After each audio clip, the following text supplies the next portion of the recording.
Hi, I'm Britton Brown, and on this week's episode of US Bike Racing News, I'm going to be talking about last week's Tulsa Tough. I'm also going to give everybody a reason why they should have Topical Edge in their race bag. I'll be talking about my blue chip rider portfolio changes coming into this week's North Star Grand Prix in Tour de Beauce. And lastly, in honor of all those riders out there that have had run-ins with asshole motorists, this week's episode is going to highlight a video called Instant Karma, and that ought to make everybody's day. This is US Bike Racing News.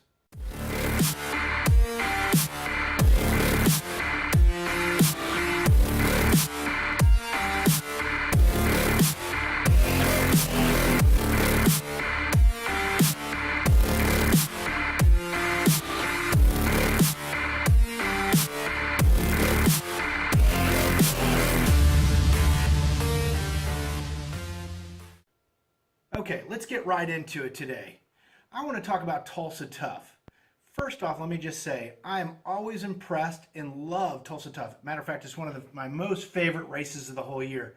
But this year seemed to be a little bit different. I was kind of disappointed, and the reason I was is it felt like the promoters put profit in front of the riders. And what I mean by that is that I'm very familiar with the Friday night course. And yeah, they ran things backwards this year, but the bottom line is that course has no business really having any more riders than 100 riders. This year they maxed out the field to the biggest field ever. It had 150 riders. I think there were like 120 amateurs in that race with 30 pros. Now here's my take of the whole thing. And I just want to be honest, and I know it's going to piss a few people off, but here's the deal. What I noticed when I could actually watch the video, and that's a whole nother subject here, is that everybody came to the line. Really, honestly, I think you ought to let the pros line up first and then put the amateurs right behind them. And I don't mean that disrespectfully. I'm just saying that when I was watching the race, what I saw was the amateurs tend to come into corners with the race line in mind, but maybe there's a seam in the road or a pothole they don't like. And what they're doing is because they're not used to being packed like sardines, especially in a race like that, doing the speeds that they're doing, they were basically making a last-minute change in their direction. I watched multiple people get their wheels swiped from under them. Case in point, we had 2 stoppages in this race, both totally unnecessary. Both was, from what I could tell, again, I had kind of a scrambled screen, but here's the point here I'm trying to make. These racers had a line, and because they moved unexpectedly, they're taking out riders behind them. I just think it was unnecessary, and 150 riders, way too much for Friday night. But here's the deal. As far as what my take is concerning the video feed, I was kind of like, why bother? I was so frustrated. I know there were a number of other people that were tweeting, using Facebook, and bashing the promoters, and quite honestly, stuff happens like that, right? But the bottom line is you know what? I'd rather watch a Facebook live feed and a tweet than going through the frustrating process of watching basically a scrambled screen. It was terrible on Friday. It was pretty awful on Sunday. Saturday it was pretty darn good. So kudos to those guys getting that work done on Saturday. As for the racers, listen, everybody brought their A game. It didn't matter what category, and I watched every category's race because, you know what, I'm addicted to cycling. But everybody brought their A game. It was exciting racing. As for what was going on in the pro men's race, listen, Silence pretty much had a stranglehold on the leadouts. They were dominating at the front of the bunch. They had good control. Carl Menzies was awesome. You had, as far as excitement, you had Elevate throwing sucker punches at Silence. You had guys like Brad Huff that were on the attack, especially on Saturday. And then you had the Australian team, the Subaru team, that were throwing haymakers every chance they had. So in the end, you know what? The overall, Scott Law with Silence took first. Alfredo Victoria Rodriguez with Elevate was second. And third, Aiden Tuvey of the Australian Subaru team was in third overall. But, as always, you know what? You almost got to go down there and enjoy it. Dave Toll does an awesome job announcing. The crowds are amazing. Heck, nobody has a race that compares to Crybaby Hill. I give it a thumb and a half for the effort on the video feed, but all in all, awesome racing. Promoters, let's put the racers first before profit. No reason to have 150 racers. Let's get our act together in that area, and maybe 100 racers. If you want to go 150, maybe just 100 racers on Friday.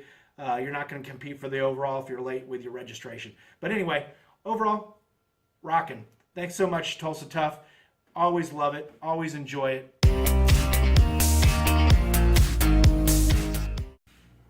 Okay, just in case you haven't heard about or seen the newest product called Topical Edge that's recently hit the market, I thought I would tell you why I think this is a must-have for any serious racer.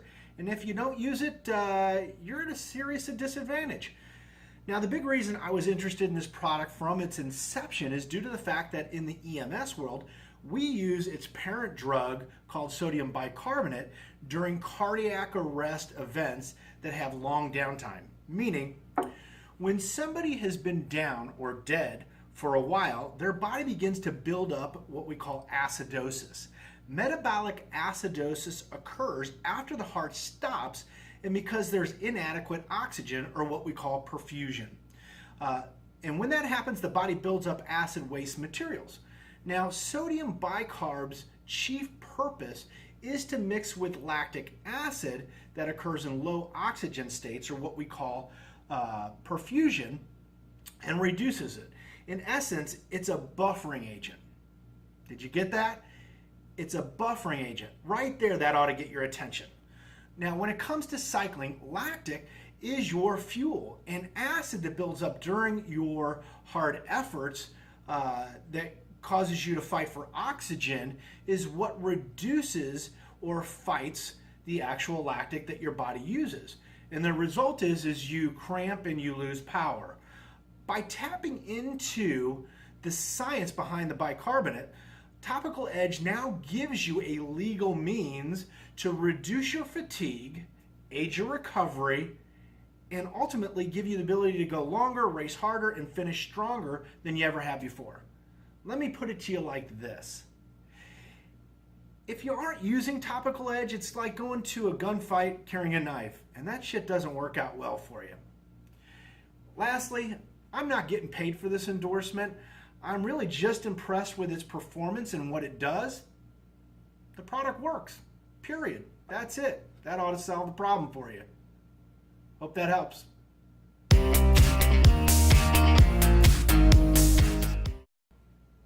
All right, with the Tulsa Tough coming to a close, I want to make some adjustments heading into this weekend's North Star Grand Prix and the Tour de Beauce.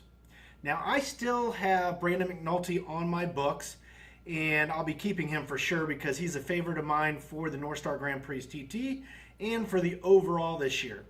I'm also staying with Evan Huffman because he's an overall favorite. He won it last year. He's kind of a no-brainer, and he's just a plain old easy buy for me. Now, I'm going to highlight Alfredo Rodriguez with Elevate because he's due for a win. I damn near called it for Friday night in Tulsa, and he just got nipped at the line. I think if he would have gone a little bit earlier, he'd have been the man, and that whole game change would have taken place on Friday rather than fighting for a win on Sunday. Anyway, however, with a whole crop of awesome sprinters, and I could go down the list, I really don't know who to choose for the North Star Grand Prix. So I'm going to go ahead and sell Brad Huff this weekend. I had him last weekend, as well as Eric Young, who I called the Machine. But I just think with what's going on with the Tour de Beauce, the overall favorites being what they are, even though Brad Huff won last year on Sunday and probably will win this year as well, I'm going to go ahead and make some big changes. I don't want to miss out on buying Robin Carpenter back, TJ Eisenhart, as well as Rob Britton for the Tour de Beauce specifically. In the end, my gut says for the Tour de Beauce, it's going to come down to Robin, TJ, if he is indeed on that roster, Rob Britton and Sepp Kuss fighting for the overall. So that pretty much sums up my blue chip picks this week. I'll probably make another adjustment next week, especially as we start getting closer and closer to the Tour of Utah. Anyway, hope that helps. That's my prediction. We'll see what happens. Okay, we are ending this week's episode with a little instant karma for those of us who've had our share of run-ins with asshole drivers as we train on our bike. So enjoy the video. Thanks for watching. Make sure you subscribe to our YouTube channel, like our Facebook page, share it with your friends, and let's go out and grow this sport together. Until next time, I'm Britton Brown. Sit with the police, I'm reporting you. I've got your registration, I've got you on camera. And it's Peugeot 405. I know what it is. Yeah.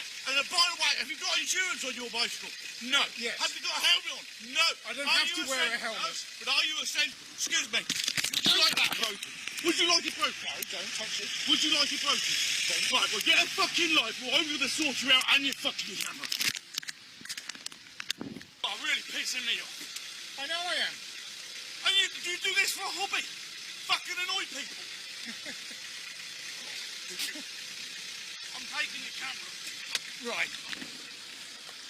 Try it.